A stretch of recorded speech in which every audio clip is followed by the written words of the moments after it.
Personally, I did pick Celtics to win in 7. So yeah, big L for me, big fat L for me. That I got to take it to the forehead. That's fine. But yeah, I still do think those the Celtics had the better talent, but Golden State was more of a team, more composed. They've been there how many times? 6 times. Boston their first time.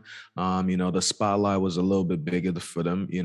Jason Tatum was missing that game. 13 points. Marcus Smart 9 points.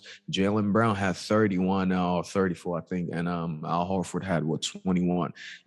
Having Al Horford be a second best scorer is not good. So I hope the Celtics can go back, look at the drawing board, and figure out how they can move pieces around and figure that out. Jason Tatum should have been more aggressive. With his size, frame, and his defensive and offensive abilities, he should put his stamp on the game each time, especially when it means something. Elimination game, look at what Curry did when they were down, 2-1.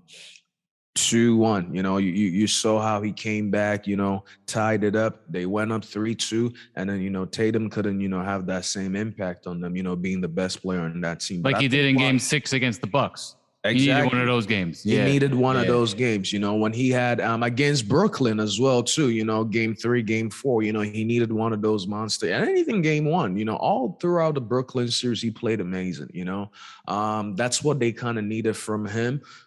He was looking to, like not just him, but a lot of Celtics fans were talking about the refs and this and this. And listen, we all have been athletes before and play sports. If the ref don't call it, you got to keep going, As a professional athlete, you should know there's more than any of us, okay? We sit here and debate and have fun with what you guys do.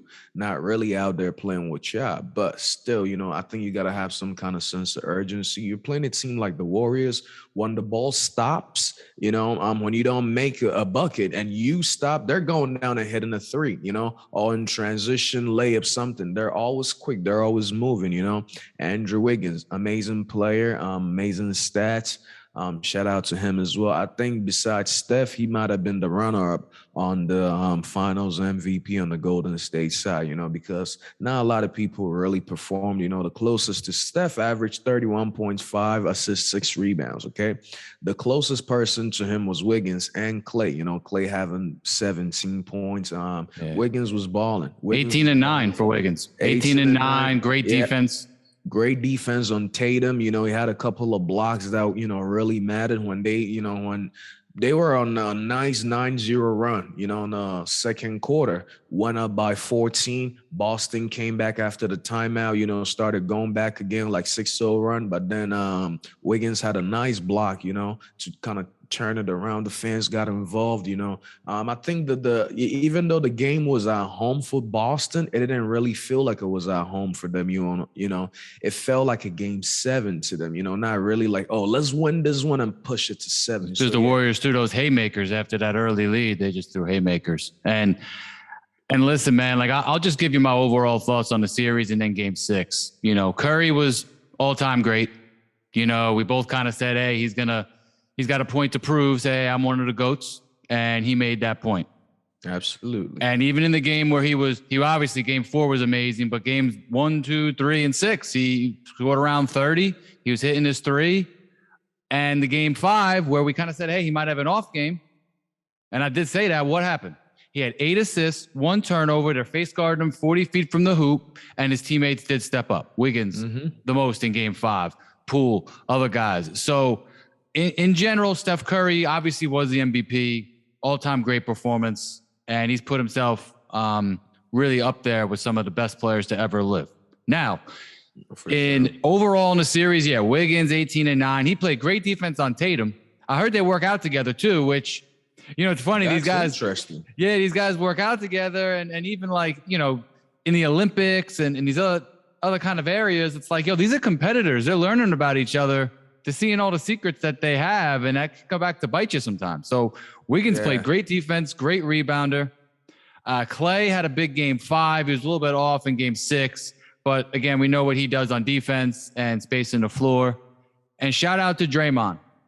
Draymond was struggling early in the series, but in Game 6, I don't know how you felt, but when I was watching Game 6, man, I'm like, this is another Draymond game. This is old school 12 Draymond. Assists, 12 points, 8 rebounds. 8 rebounds. Amazing I don't know game. how he only had 8 rebounds, but like I felt like every one of his rebounds, he was a huge offensive board, and then he passed it back and then he hit a 3. That happened like 4 or 5 times. And those are backbreakers, man. Yeah, but that's because Wiggins was getting some of those boards, man. Game 5 having 17 rebounds. And sometimes Draymond bats it back. Tyson Chandler used to do that. I remember with Chris Paul. He would like bat it back, and then the guy who gets the ball gets the rebound, I think, on record. But Draymond really just kind of like swatted. No, I think anybody who taps it first gets the rebound. Yep, does he? Okay, all right. Well, either way, he played better than his 12-12-8. I thought, he was really, he put his force on the game. He set those screens for Steph.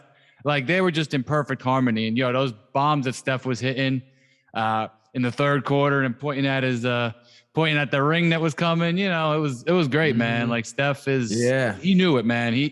Those daggers in the third, and then he finished it off in the fourth. The Celtics just looks defeated. They're like, how are we supposed to guard this guy? Defeated. It was a big play. It was like they started double teaming Steph, and then he just got a hockey assist. Wiggins just pops a 3 in a corner, and the Celtics were just like, we give up. Point, Ain't nothing. And I know the exact play you were talking about. Prior to that, Wiggins had actually missed 2 threes, They had, but then the Celtics would go down and not get a bucket. That was another problem that I think the Celtics were trying to do.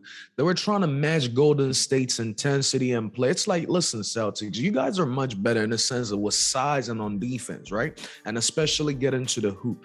Get the ball in Brown and Tatum's hands, okay? Find good place for them. Bring Steph on the switch,